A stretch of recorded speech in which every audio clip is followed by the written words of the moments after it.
जय श्री राम मित्रों। मैं संजय शास्त्री आप सभी को राधे राधे। आशा करता हूँ आप लोग अच्छे होंगे, बेहतर होंगे। आइए हम लोग इस वीडियो के माध्यम से जानते हैं स्मार्त और वैष्णव कौन है।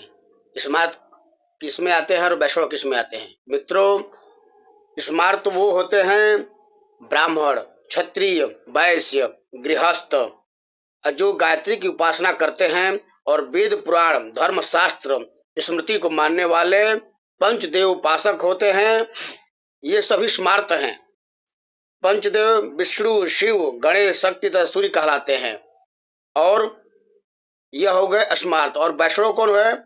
जिन लोगों ने वैष्णव गुरु से तप्त मुद्रा द्वारा अपनी भुजा पर शंख चक्र अंकित करवाए हैं। साधु सन्यासी विधवा स्त्री विष्णु उपासक ही शास्त्र में वैष्णव कहा गया है। तो यह हो गए मित्रों स्मार्त और वैष्णव के बारे में। अगर मेरा कार्यक्रम अच्छा लगता हो तो हमारे चैनल को लाइक करें, सब्सक्राइब करें, शेयर करें। जय श्री राम मित्रों, जय श्री राम मित्रों।